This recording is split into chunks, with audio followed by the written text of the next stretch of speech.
So I don't know how many actually noticed it, but when we had those two kids revealed at the end of this episode, their designs are eerily similar to our main female character, Swindler. I mean, let's just take a moment to look at their overall designs. In terms of hairstyle, very similar. Even eye design is the exact same. Now, obviously, this can be chalked up to, the art direction, and obviously, when it comes to art, sometimes character designs can kind of blend together. They can be very similar. But when we look at all the variety of characters that's already been introduced in this series, they're very different. Like, they all have very unique and distinct designs. And so just seeing the way the Swindler's design looks almost identical to the two kids at the end of this episode, I'm just like, there is definitely a connection going on there. I don't know what it is. Either she is somehow blood related to them. Maybe, they are based off of her. Maybe clones based off of her. Or maybe she is similar to the black cat that, disintegrated in this episode. Maybe she is one of them. Maybe just an AI robot controlled thing or whatever.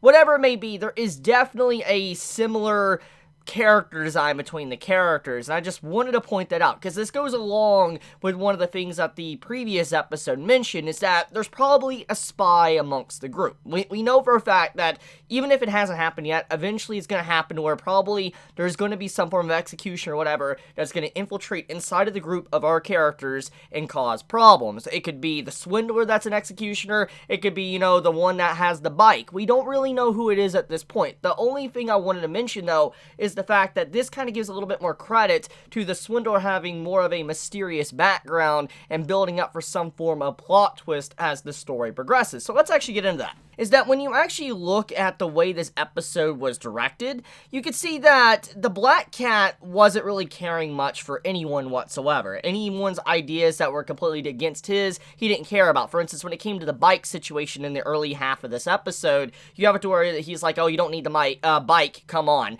But then, Swindler's like, no, he needs the bike and all that, I believe in him, we can do this, and instantly the cat agrees with Swindler about the entire event. I mean, it's just like, that's strange. I mean, yes, it's very clear that the Black Cat has been covering for Swindler, trying to help her out where she probably doesn't get, offed, but it doesn't change the fact, though, their lives are on the line. This is an operation that, needs to be completed, so obviously, if you have to get rid of someone, you have to get rid of someone. If someone has to die, they have to die, etc. That's usually what it comes down to, these type of situations. And just seeing how the Black Cat was just so concerned with the Swindler's opinion, and even taking it and like, yeah, okay, we'll do that, it just like, it shows that there's some form of connection between the characters. But it goes much deeper than that. We also got to look at the fact that somehow throughout this episode, Swindler is very level-headed. Like, shockingly level-headed. Now, granted, I mean, adrenaline can really do things to you. I mean, it's just common knowledge. I mean, if you're pumping full of adrenaline, you'll probably do things that you normally wouldn't be able to do. Secondly, when you have, let's say, a necklace collar on you that can literally, like, go boom,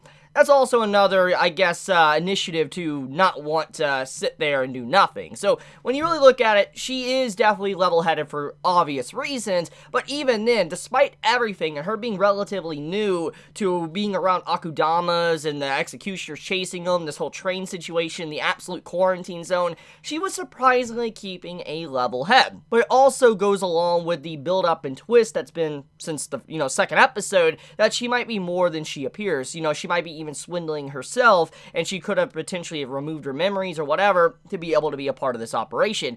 For all we know, maybe Swindler is the one that's really initiated this entire operation, but she just has no idea. Who really knows? But the point I'm trying to say, though, is that I feel like seeing her character within this episode, it just makes me happy that she isn't relatively useless. I'm so grateful for that. I know that one of the reasons why I was drawn to this series is because she has no idea how Akudamas work. She is now new to this world of what's going on around her, but at the same time, she has to fit in. She has to be able to fit in, or she's going to literally be outed by all of those around her. So she needs to be able to put up a face, a front, and all that. And seeing how she's doing that, and she's able to kind of get things done in her own way and keeping the group kind of together, is something I really do enjoy. I love this gradual progress we're having with her character, and so I can't wait to see more of her, see where, the end result of her character is, because for all we know, she might not even be, let's say, an actual person that's hiding her memories or, hiding a big dark secret. She just might be someone that eventually might become a swindler. For all we know, though, the point is that I like her character, and this episode really, took a lot of steps to improve upon her character. Now, another thing is we have the stuff with, the absolute quarantine zone. This is a very interesting element to this episode, which kind of dives into a little bit more of the technological advancement of this world, but also what happened in the past. So, one of the few things I want to point out is that the train has seats. Okay.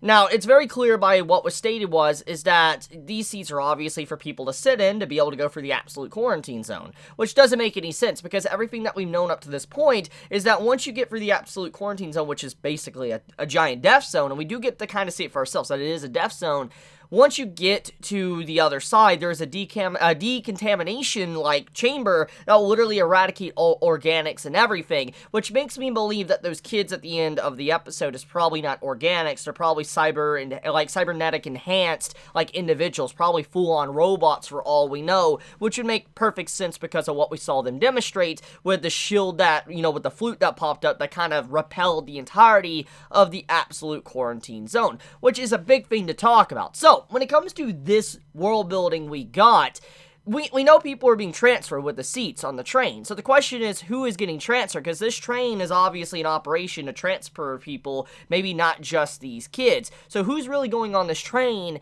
And is there really everything that, what's been said about Kanto, is it true? I mean, obviously not. It's very clear by the television ads and everything that's happening that there's a lot of propaganda, there's a lot of lies, trying to scare people from going to Kanto, trying to scare people from the absolute quarantine zone, keep you in line to be a servant or slave to this society. It's very clear what is going on within, this series, but it does not change the fact, though, is who is really being transported from, Kansai to Kanto, and on top of that, we have another question. With the barrier that popped up with the flute, that means that there's technically technology that is actually able to get rid of the absolute quarantine zone, which hints at the fact that if this is technology that Kanto has, they could easily get rid of that to be able to make it, a better place, a better living condition between the world. But obviously, the society of the world, the higher-ups don't want that. They want a barrier between the lower class and the higher class because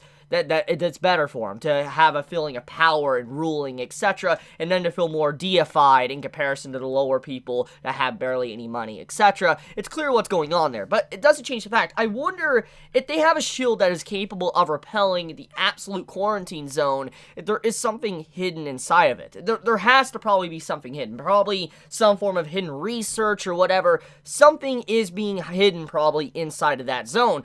Now, also, we got to look at the fact, though, that we have this weird quarantine zone, and it's a bubble that is radiating. Something tells me that, yes, the bomb that went off there is definitely something that caused a lot of damage, don't get me wrong, but something tells me that absolute quarantine zone is actually continuously being, man-made. For instance, it is being fed more of these, the radiation, etc. It's causing problems, if you understand. I feel like Kanto is purposely allowing that zone never to come, down. They're allowing it to continue to persist, and they're probably feeding it some form of, chemicals or whatever, for that bubble can actually stay there. I just feel like, for that level of technology and advancement that they accomplished to be able to create something like that, there's clearly something that happened, and I feel like maybe they're continuing to advance that technology to probably continue to allow it to stay, because I feel like that radius that we saw wouldn't be there if, it was just the first time the bomb actually dropped. I feel like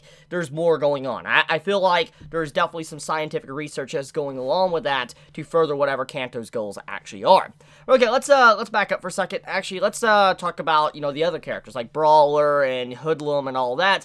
I really like Brawler in this episode, and Hoodlum. I like seeing how they got to demonstrate their strengths in their own way, and, Hoodlum even took up and stepped up to the plate to be able to help out Brawler. He hit the executioner in the back of the head, like, you know, and all that, and he did some damage. It wasn't, like, fully effective, but he was able to do something, which I do appreciate. He wasn't just sitting there cheering on Brawler to be able to do things. And then you have Brawler being able to fight and manhandle an executioner, which is another good plus. I like to see that his strength is ridiculous, but at the same time, he isn't unfallable. For instance, he can be wounded, he isn't someone that is fully immune, and he can bleed, which does make me see a death flag.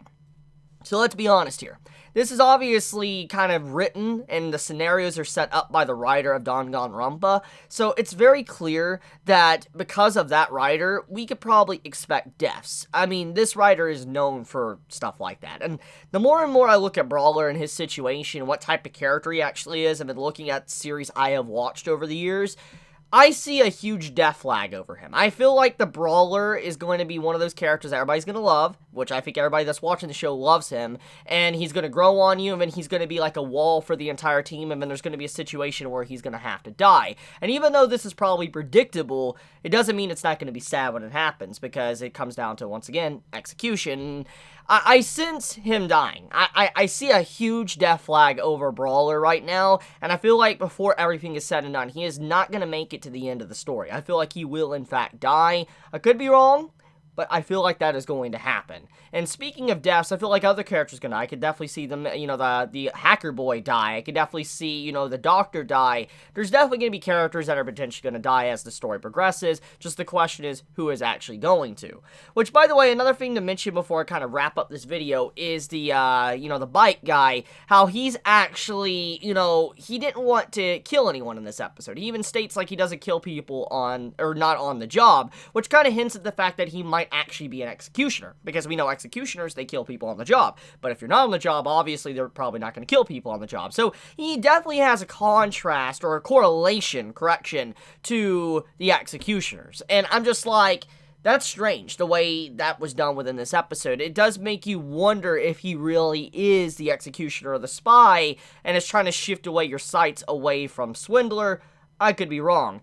But overall, that's pretty much the episode. It's a good episode. It's a good episode from start to finish. I love the fighting and the, you know, the action scenes we got throughout this episode. The art animation's beautiful. Voice acting's great. Overall, I think this is another fantastic episode of Akudama Drive. And I just, once again, I wish this series had a lot more popularity. I wish it was more popular. It really is not that popular of a series whatsoever. And it's sad. It's so good. It's a fun watch. I love talking about this series and just seeing that, you know, nobody really, it seems like nobody cares about the story because there's just other things going on. It's sad. But anyways, I want to wrap it up there. If you enjoy my content, you know, please subscribe. If you like this video, you know, please leave a like. It does help me out a lot when you leave a like. And if you want to get notified for whenever I upload a video, you know, please click the bell icon down below near the subscribe button. And with that, be safe, stay healthy, guys. Chibi out.